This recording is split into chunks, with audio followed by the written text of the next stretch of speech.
जिस तिथि में भगवान का जन्म हुआ था उसे विजया द्वादशी कहते हैं। जन्म के समय सूर्य आकाश के मध्य भाग में स्थित थे।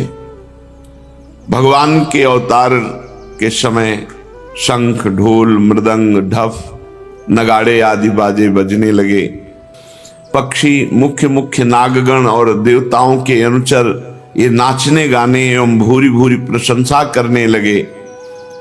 देव माता अदिति के आश्रम को पुष्पों की वर्षा से ढक दिया। ऋषि मुनि गंधर्वादि ने अदिति जी को बहुत आनंद देखा।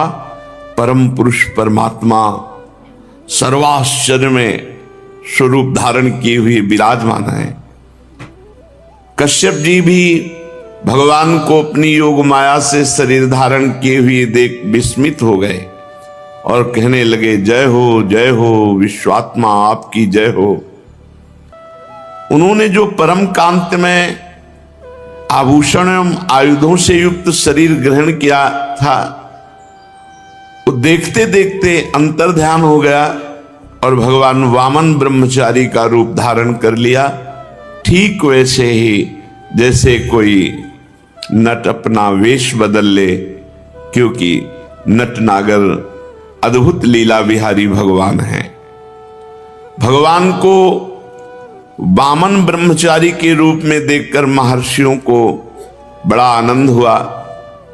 उन लोगों ने कश्यप प्रजापति को आगे करके जात कर्मादि संस्कार करवाए। जब उनका उपनयन संस्कार होने लगा तब स्वयं गायत्री देवी सविता ने उन्हें गायत्री का उपदेश किया। देवगुरु बृहस्पति जी ने यज्ञोपवीत और कश्यप जी ने मेखला, पृथ्वी ने कृष्ण मृगचर्म, वन के स्वामी चंद्रमा ने दंड और माता अदिति ने कौपीन कटिवस्त्र और आकाश ने वामन वेशधारी भगवान को छत्र दिया। अविनाशी प्रभु को ब्रह्मा जी ने कमंडल दिया, सप्तऋषि ने कुश दिया, सरस्वती जी ने रुद्राक्ष की माला समर्पित की। इस रीति से वामन भगवान का प्रकट होना और तुरंत उपनयन संस्कार होना। और उसी समय तैयार हो गए यशस्वी बलि भृगुवंशी ब्राह्मणों के आदेशानुसार अश्वमेध यज्ञ कर रहे हैं। वहां जाकर के भिक्षा मांगना। यद्यपि भगवान समस्त शक्तियों से युक्त हैं, उनको क्या मांगना। जे ही भगवान चले मांगने के लिए, पृथ्वी पग पग पर नाच रही, क्योंकि भगवान के चरण चिन्ह से युक्त होती जा रही। नर्मदा के उत्तर तट पर भृगुकच्छ नाम का एक बड़ा सुंदर स्थान है। वहीं महाराज बलि यज्ञानुष्ठान कर रहे थे। मानो करोड़ों सूर्य एक साथ आ रहे हों, ऐसा तेज वामन भगवान का। दूर से ही सब ऋषि मुनि खड़े हो गए देखकर वामन भगवान को कि यज्ञ मंडप की तरफ तेजो में भगवान। वामन भगवान के तेज से ऋत्विज यजमान सदस्य सब के सब निस्तेज हो गए और सब सोचने लगे कि कौन आ रहा है, इतना तेजस्वी कौन हो सकता है। या तो मूर्तिमान अग्नि और या सनत कुमार। कौन है? भृगु जी के पुत्र शुक्राचार्य अपने शिष्यों के साथ इसी प्रकार कल्पना कर रहे थे कि हाथ में छत्र दंड जल से भरा कमंडल लिए हुए वामन भगवान अश्वमेध यज्ञ के मंडप में प्रवेश किया। कमर में मूंज की मेखला है, गले में यज्ञोपवीत धारण किए हुए हैं, बगल में मृगचर्म है, सिर पर जटा और बौना स्वरूप ब्राह्मण के वेश में ब्रह्मचारी भगवान यज्ञ मंडप में प्रवेश किए तो सब भृगुवंशी ब्राह्मण निस्तेज हो गए। निष्प्रभ हो गए। सब के सब अग्नियों के सहित खड़े होकर वामन भगवान का स्वागत सत्कार किया। भगवान के लघु रूप वैसे ही अंग प्रत्यंग बड़े दर्शनीय, सब लुभायमान हो रहे हैं। बलि का हृदय तो नाच पड़ा कि हमारी यज्ञ पूर्ण हो गई। एक उत्तम आसन दिया और वामन भगवान से विनय की, विराजो। फिर बलि ने अभिनंदन किया, पात्र मंगाया, चरण पखारे भगवान की। आहा, पांव पखार कर चरणामृत पिया, माथे पे धारण किया। फिर वामन भगवान की पूजा की। प्रतिपल बलि के हृदय में एक अद्भुत आनंद, भगवान के चरण कमलों का जो चरणामृत पान किया तो वैसे ही निष्पाप हो चुके थे बलि, क्योंकि 100 अश्वमेध यज्ञ। जिस चरणामृत को स्वयं देवादिदेव चंद्रमौली भगवान शंकर अत्यंत भक्ति भाव से अपने सिर पर धारण करते हैं, वही चरणामृत धर्म के मर्मज्ञ राजा बलि ने जब मस्तक पर धारण किया तो अनुभव में आ गया कि ये कोई साधारण नहीं है। ये या तो स्वयं भगवान है या इस छद्म भेष में कोई महापुरुष पधारे हुए हैं। बलि ने हाथ जोड़कर कहा, ब्राह्मण कुमार स्वागतम स्वागतम, स्वागत है आपका, स्वागत है, नमस्कार नमस्कार, आपको बार बार नमस्कार। आज्ञा कीजिए, मैं आपकी क्या सेवा करूं। आज मुझे ऐसा जान पड़ता है कि बड़े बड़े ब्रह्म ऋषियों की तपस्या ही स्वयं मूर्तिमान होकर वामन के रूप में मेरे सामने आई है। आज मैं धन्य हो गया, आप यहां पधारे, आज मेरे पितर तृप्त हो गए। आज मेरा कुल वंश पवित्र हो गया, आज मेरा यज्ञ सफल हो गया। हे वामन ब्राह्मण कुमार, पता नहीं आपके पांव पखारने से बड़ी बड़ी विधि पूर्वक यज्ञ करने पर भी जो आनंद नहीं आया, वो आनंद आपके पांव पखारने से आया। आज मुझे सब फल मिल गया। ये नन्हे नन्हे चरणों का धोवन हमारे हृदय में एक अद्भुत आनंद प्रकट कर रहा है। हे ब्राह्मण कुमार, ऐसा जान पड़ता है कि आप यहां ऐसे ही नहीं आए, कोई उद्देश्य लेकर आए, क्योंकि आपके चेहरे से पता चलता है कि आप कुछ मांगना चाहते हैं, कुछ उद्देश्य लेकर आए। पूज्य ब्रह्मचारी, आप जो आज्ञा करेंगे उसकी पूर्ति होगी, अवश्य ही मैं आपको दूंगा, क्योंकि आज मेरा परम मंगलमय है। आप पधारे, इससे परम मंगल। आप जो चाहे।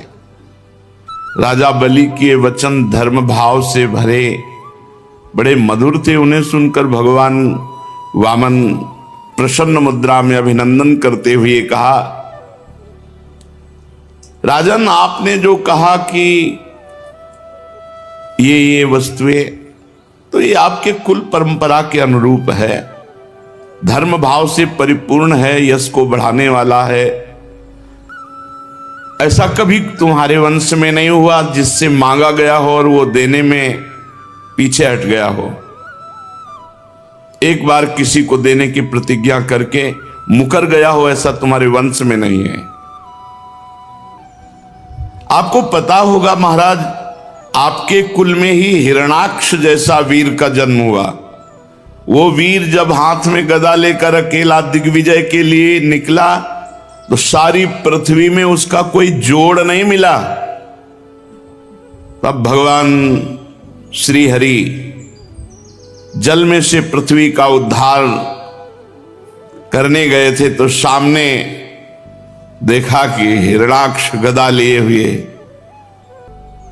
विजय प्राप्त की, पर हिरणाक्ष की शक्ति का आज भी हरि बार बार स्मरण करते हैं। विजय तो प्राप्त की हरि ने, पर बार बार हिरणाक्ष की शक्ति का स्मरण करते हैं कि कितना बलवान था। और महाराज आपके ही वंश में हिरण्यकश्यप हुए। जब हिरणाक्ष के वध का हिरण्यकश्यप को भारी क्रोध में आकर के वैकुंठ में आक्रमण कर दिया। सोचो, वैकुंठ में आक्रमण कर दिया। आपके वंश में एक से एक राजन, आपके पिता विरोचन बड़े ब्राह्मण भक्त थे, यहां तक कि उनके शत्रु देवता ने ब्राह्मणों का वेश बनाकर उनसे उनकी आयु का दान मांगा और उन्होंने ब्राह्मणों के छल को जानते हुए भी अपनी आयु दे डाली। आप भी अपने वंश का ही, और शुक्राचार्य जी आपके गुरु, प्रहलाद जी आपके पूर्वज, बड़ा यश आपके, भगवान बड़ाई किए जा रहे हैं। मुंह मांगी वस्तु देने वालों में आप श्रेष्ठ हैं। तो आपने कहा जो इच्छा हो सो मांग लो। तो देखो, हम बहुत संतुष्ट ब्राह्मण हैं, संतोषी ब्राह्मण। हमको तो केवल अपने 3 पग पृथ्वी चाहिए, उतने से काम चल जाएगा। 3 पग पृथ्वी वो थोड़ी सी है। अपने पैरों से हम 3 डग केवल नापेंगे, उतनी पृथ्वी दे। बहुत जोर से सब सभा और बलि जी भी हंस दिए। बोले, ब्राह्मण कुमार तुम किससे बात कर रहे हो? त्रिभुवनपति से बात कर रहे हो। तुम वैसे जब बात करते हो तो लगता है ज्ञानियों में श्रेष्ठ कोई बात कर रहा है, पर अभी बच्चे हो तुम। फिर तुमसे कह रहा हूं, नगर का नगर मांग लो, राज्य का राज्य मांग लो। तुम अभी समझ नहीं पा रहे हो कि तुम क्या मांग रहे हो। महाराज बलि से 3 डग केवल भूमि। अरे मैं तीनों लोकों का एकमात्र अधिपति हूं, द्वीप का द्वीप दे सकता हूं। जम्बू द्वीप मांग लो, पूरा द्वीप दे दूं। मैं बहुत प्रसन्न हूं और तुम मुझसे 3 डग भूमि केवल। ब्रह्मचारी, मेरा एक स्वभाव है, मेरे यहां जो मांगने आ गया उसको कभी जीवन में दूसरी जगह मांगना ना पड़े, इतना मांग लो। भगवान ने कहा, राजन अगर असंतोष हो जाए तो ये पूरा विश्व ब्रह्मांड एक आदमी को दे दिया जाए तो भी तृप्त नहीं होगा, और संतोष हो जाए तो थोड़े में भी आनंद रहता है। देखो, हम हैं संतोषी। आपको देना है तो 3 पग भूमि केवल, बस, मुझे और कुछ नहीं। मैं संतुष्ट हूं 3 पग पृथ्वी में। जो कुछ संतोष से जीवन व्यतीत करने पर आनंद मिलता है ना, वो असंतोषी को कभी नहीं मिल सकता। असंतोषी का हृदय जलता रहता है और संतोषी का हृदय शांत शीतल रहता है। असंतोषी जन्म मृत्यु के चक्कर में पड़ता है और संतोषी मोक्ष। भगवान जब अपनी बात पर डटे हैं तो राजा बलि ने कहा, चलो जिसमें तुम्हें प्रसन्नता हो उतना ही कर लो। 3 पग पृथ्वी चाहिए। जलपात्र उठाया, मैं संकल्प करता हूं। शुक्राचार्य जी सब कुछ जान गए कि अरे ये वामन रूप में तो स्वयं भगवान है, और राजा बलि को त्रिभुवन से, जो त्रिभुवनपति पद है, उससे हटाने की ये लीला है। शुक्राचार्य जी ने कहा, विरोचन कुमार बलि, सावधान, संकल्प मत करना। ये स्वयं अविनाशी भगवान श्री हरि हैं। ये बड़े छलिया हैं। ये अपने शरणागत देवताओं का काम बनाने के लिए तुम्हारे सामने मीठी मीठी बातें कर रहे हैं। मैंने ध्यान के द्वारा देख लिया, अदिति देव माता ने आराधना की और उनके गर्भ से अवतीर्ण हुए हैं। महान अनर्थ हो जाएगा अगर 3 पग पृथ्वी का दान देने का संकल्प कर लिया। और ये आप पर ही नहीं, संपूर्ण दैत्यों पर अन्याय होगा। और मैं बिल्कुल इसे ठीक नहीं मानता हूं। ये ब्रह्मचारी बनकर बैठे हुए, जानते हो, तुम्हारा राज्य, ऐश्वर्य, लक्ष्मी, तेज, विश्व विख्यात कीर्ति, सब कुछ एक क्षण में अपहरण करके इंद्र को दे देंगे। अरे ये विश्वात्मा है, तुम 3 पग भी नहीं पूरे कर पाओगे। मूर्ख, जब अपना सर्वस्व छिन जाएगा तो तेरे परिवार का, तेरे राज्य का कैसे जीवन निर्वाह होगा। अरे ये विश्व व्यापक है। इनको ऐसा मत देख कि ये छोटे से बामन भगवान बैठे हुए। ये विश्व व्यापक विश्वात्मा है। इनका विशाल शरीर इसमें छुपा हुआ है। वो जैसे कितना बड़ा नहीं होता, नपना है, वो छोटा हो, जब बड़ा हो कितना लंबा होता है। तो भगवान छोटे से रूप में, जब शुक्राचार्य, मैं जानता हूं इनको, मैं इनको जानता हूं, शुक्राचार्य जी के, मैं इनको जानता हूं। तुम 3रा पग पूरा नहीं कर सकते। जब पूरा ना कर पाओगे तब तुम्हारी दुर्दशा हो जाएगी। प्रतिज्ञा पूरी ना करने का तुम्हें पाप लगेगा और तुम नरक जाओगे। इसलिए तुम्हें संकल्प करना ही नहीं है, मेरी आज्ञा है। राजा बलि ने कहा, भगवान आपका कहना सत्य है। प्रहलाद जी का पौत्र हूं, अर्थात भगवान के भक्ति और भक्तों की श्रेणी में चरम अवस्था को प्राप्त महापुरुष, ऐसे महापुरुष का पौत्र होकर एक बार देने की बात कहकर मैं मुकर जाऊं, कभी नहीं हो सकता।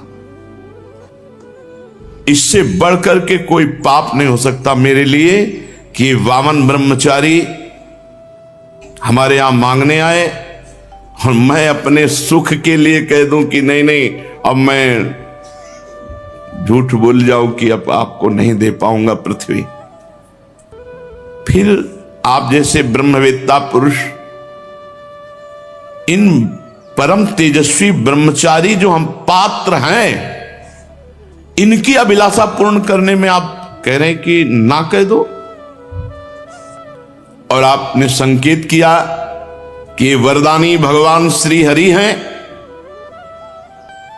तब तो और मैं उत्साहित हो गया कि त्रिभुवन के स्वामी होकर के ये भिक्षुक बन करके हमारे सामने आए हैं। अरे ये तो अपने पराक्रम से भी ले सकते थे। जब ये त्रिभुवन के पति होकर के भिक्षुक बन करके आए हैं तो इनको अवश्य अवश्य अवश्य दान करूंगा। मैं गुरुदेव आपकी बात नहीं मानूंगा। शुक्राचार्य जी ने देखा कि शिष्य तो अश्रद्धालु हो गया, हमारी बातें ही नहीं मान रहा और ऋग्वेद और हर वेद के उपदेश दे रहे हैं। देखो अभी संकल्प नहीं किया और शुक्राचार्य जी ने हाथ में जल लिया और कहा, मैं शाप देता हूं, तुम्हारा संपूर्ण ऐश्वर्य भ्रष्ट हो जाए, तुमसे छीन जाए, तुम ऐश्वर्यहीन हो जाओ। गुरु की आज्ञा का उल्लंघन, सत्य प्रतिज्ञ उदार, इस साप के योग्य नहीं थे महाराज बलि, कोई अपराध नहीं था। शुक्राचार्य जी ने कहा, मूर्ख अज्ञानी, तू अपने को बड़ा ज्ञानी मानता है, तू मेरी उपेक्षा करके गर्व कर रहा है, बार बार मेरी आज्ञा का उल्लंघन कर रहा है, इसलिए जा शीघ्र तू अपने ऐश्वर्य को खो दे, लक्ष्मी खो दे। राजा बलि बड़े महात्मा स्वभाव के थे। गुरुदेव का शाप सिर पर स्वीकार किया और दंडवत की, पर वो इस बात में नहीं डिगे 3 पग पृथ्वी देने के लिए। वामन भगवान की विधि पूर्वक पूजा के हाथ में जल लेकर 3 पग भूमि का संकल्प कर दिया। उसी समय राजा बलि की पत्नी विंध्यावली, जो मोतियों के गहनों से सुसज्जित थी, वहां आई और अपने हाथों से वामन भगवान के चरण पखारने के लिए जल से भरा हुआ स्वर्ण का कलश ला कर दिया। बलि ने पुनः दोबारा भगवान के चरण धोए और चरणों का वह विश्व पावन जल अपने सिर पर चढ़ाया। देवता लोग ये देख करके, सौभाग्य इतना बलि का देख के कि हमको राज्य तो मिलेगा ही अब, क्योंकि भगवान ने ठान लिया है, लेकिन जो बलि को मिल रहा है वो मुझे नहीं मिला, बलि आगे ही रहेंगे। देवता लोग पुष्पांजलि बलि के ऊपर चढ़ाने लगे कि धन्य है राजा बलि, तुम्हारा अलौकिक कार्य धन्य है। अब जे ही संकल्प हो गया तो बड़ी अद्भुत घटना घटी। यज्ञ मंडप के बाहर एक चरण जे ही बढ़ा तो बस बढ़ते ही चला गया। सब आश्चर्यचकित, वामन भगवान का पृथ्वी, आकाश, दिशाएं, स्वर्ग, पाताल, समुद्र, पशु पक्षी, मनुष्य, देवता, ऋषि सब समाते चले जा रहे हैं। भगवान का चरण बढ़ता चला जा रहा है। सब ऋषि मुनि आश्चर्यचकित है। सर्वात्मा भगवान संपूर्ण जगत को नाप लिया। परीक्षित, भगवान का चरण कमल ये जब ब्रह्मलोक पहुंचा, यहां से बढ़ता हुआ ब्रह्मलोक, ब्रह्मा जी ने देखा, अरे ये तो श्री भगवान का श्री चरण है। तो नख चंद्र की छटा से सत्यलोक फीका पड़ गया। भगवान के चरणों की नख कांति से ब्रह्मलोक फीका पड़ गया। स्वयं ब्रह्मा उस प्रकाश में डूब गए। ब्रह्मा के कमंडल का वही जल वामन भगवान के पांव पखारने से पवित्र होने के कारण गंगा जी के रूप में परिणित हुआ। आकाश मार्ग से पृथ्वी पर गिरकर तीनों लोकों को पावन करती हुई ये गंगा जी हैं। गंगा जी क्या है? मूर्तिमान भगवान के चरणारविंद की उज्जवल कीर्ति हैं। ऋक्षराज जाम्बवान जी जिस समय भगवान नाप रहे थे, उस समय मन के समान वेग से दौड़कर सब दिशाओं में भेरी बजा बजा कर भगवान की मंगल में विजय घोषणा। तभी वो जब कौन जाए समुद्र के पार, तो कह रहे हैं कि समुद्र क्या, बूढ़ा हो गया हूं। नहीं तो जितने में भगवान ने 2 पग पृथ्वी नापी थी, उतने में 7 परिक्रमा पूरे ब्रह्मांडों की, और हर जगह जय घोष वामन भगवान की जय। मन के वेग के समान, मन के वेग के समान। जैसे आप बंबई गए हो, अभी सोचो अभी पहुंच जाओगे, अभी मन बंबई की वो सीन ले आएगा जो आप देखे हो, या अमेरिका गए हो, या इतना तीव्र गति थी जाम्बवान जी की। और बहुत पुराने हैं ये, हर अवतार में है। देखो वामन अवतार में ये लीला, और रामा अवतार में वो लीला, और कृष्णा अवतार में भी लीला। जाम्बवती जी इन्हीं की तो पुत्री है। और युद्ध भगवान श्री कृष्ण से बहुत दिन जो अंदर युद्ध चला, जब जाम्बवान रग रग दर्द करने लगी तो उन्होंने कहा ऐसा पिटाई करने वाला कोई हो ही नहीं सकता दूसरा स्वामी के सिवा, कि जो हमारे शरीर में पीड़ा पहुंच जाए। तब उन्होंने कहा प्रभु आप हमारे राम जी हो, तो श्याम जी ने दिखाया राम जी का रूप, तो कहा भेंट में कन्या स्वीकार करो, ये दहेज में सिमंतक मणि ले। जाम्बवती जी वहीं, महाभागवत जाम्बवान जी, भगवान की मंगलमय विजय घोषणा की। दैत्यों ने देखा, जो बड़े बड़े वीर थे, कि 3 पग पृथ्वी मांगने के बहाने तो सारा त्रिभुवन ले गए। हमारे महाराज यज्ञ में दीक्षित हैं, वे कुछ कहेंगे नहीं। तो उन्होंने कहा, अरे ब्राह्मण नहीं है, ये महामायावी हरि है, ब्राह्मण के भेष में आकर देवताओं का काम बना रहा है। हमारे स्वामी यज्ञ में दीक्षित है, इसलिए इस ब्रह्मचारी वेश बनाकर आने वाले, याचना करने वाले पर आक्रमण करो। दैत्यों ने कहा, हमारे स्वामी को इसने छल लिया है। हमारे स्वामी कभी झूठ नहीं बोलते। ऐसी अवस्था में हम लोगों का कर्तव्य होता है अपने स्वामी की संपत्ति की रक्षा करना। और असुरों ने अपने अपने हथियार उठा लिए, वामन भगवान को मारने के लिए टूट पड़े। पहले ही बता दिया कि जब वामन भगवान ने अपने चरण बढ़ाना शुरू किया था तो दिव्यास्त्र और दिव्य पार्षद सब पहले उपस्थित हो गए थे। एक क्षण में जितने दैत्य उत्साहित होकर के संहार करने लगे दैत्यों का। जब राजा बलि ने देखा कि भगवान के पार्षद मेरे सैनिकों को मार रहे हैं, तो उनको शुक्राचार्य जी के शाप का स्मरण आया कि गुरुदेव ने शाप दे दिया है कि ऐश्वर्य भ्रष्ट हो जाओ। तो उन्होंने कहा, विप्रचित्ति, राहु, नेमि आदि दैत्यों, मेरे भाइयों मत लड़ो, शांत हो जाओ, इस समय हमारा अनुकूल नहीं है। दैत्यों, काल के विधान को जानने वाले, सामर्थ्य रखते हुए भी अपने क्रोध को दबा करके समय का इंतजार करते हैं। ये समय सही नहीं है। देखो, जब हमारी उन्नति का समय था तो काल हमारे पक्ष में था, देवताओं को बिना लड़े स्वर्ग छोड़कर भागना पड़ा था। आज काल हमारे प्रतिकूल है, इसलिए हमारी अवनति होनी है। बल, मंत्री, बुद्धि, दुर्ग, मंत्र, औषधि, कोई उपाय इस समय मेरा काम नहीं करेगा, क्योंकि काल हमारे अधीन नहीं। इस समय काल विपरीत है। तुम लोग चिंता मत करो, शांत हो जाओ। दैव काल जब हमारे अनुकूल होगा तब हम पुनः इंद्र पद प्राप्त करेंगे।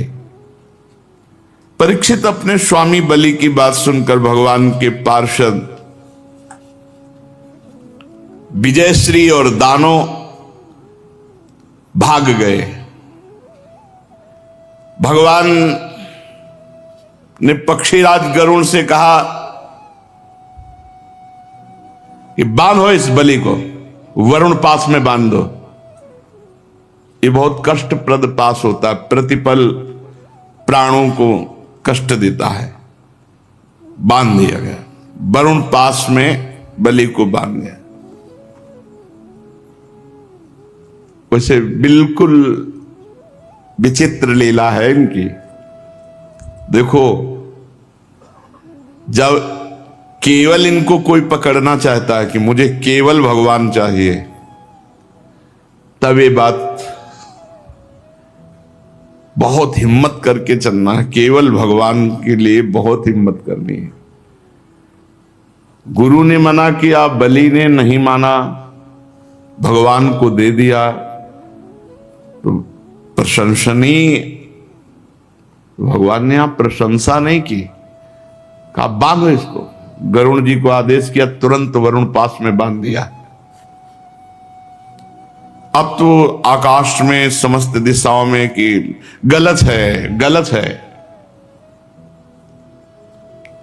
क्योंकि जिसने सर्वस्व अर्पित कर दिया, अब क्या है? अभी अहंकार देखना है कि देने का अहंकार है क्या? ये जगत गुरु हैं ऐसे। वरुण पास में बहुत कष्ट, सब संपत्ति छिन गई और लेने वाले कठोर व्यवहार दिखा रहे हैं, बांध दो, बांध दिया, जैसा विपक्ष में होता है। भगवान ने बलि से कहा, ए असुर, तुमने मुझसे कहा था कि 3 पग पृथ्वी, तो 2 पग में हमने समस्त ब्रह्मांडों को नाप लिया। बोल अब तीसरा पग कहां से देगा? पूरा कर। जहां तक सूर्य की गर्मी पहुंचती, जहां तक नक्षत्र, चंद्रमा, किरणें, बादल बरसते, सब नप गया। तेरे देखते देखते मैंने पैर से भूल लोग, आकाश, दिशाएं, स्वर्गलोक, महालोक, जनलोक, तपलोक, सत्यलोक सब नाप लिया। बोल तीसरा पग अगर नहीं देगा तो तुझे नरक में डालूंगा। और गुरु तो तेरे प्रतिकूल हो ही गए हैं, शाप दे ही दिया है, अब अवश्य अवश्य तुम नरक जाओगे। जो दान देने की बात करके मुकर जाता है, धोखा देता है, उसके सारे पुण्य नष्ट हो जाते हैं, उसे नरक में गिरना पड़ता है। तुझे बड़ा घमंड था, मैं त्रिभुवनपति हूं, मैं बड़ा दानी हूं, मैं दूंगा, ऐसा कह के, और फिर दे नहीं पाया। अब तीसरा पग पूरा करने तुझे नरक भोगना पड़ेगा। महाराज बलि ने कहा, आराध्य देव, आपकी बड़ी पवित्र कीर्ति है,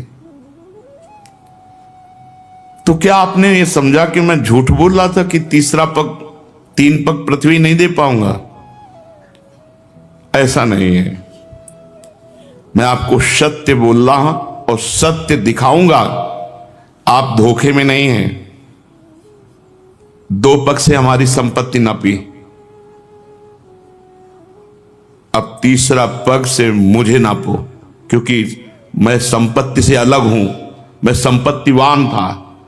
अब अपना चरण मेरे माथे पे रखो, उसी वामन रूप में नापो मेरे को।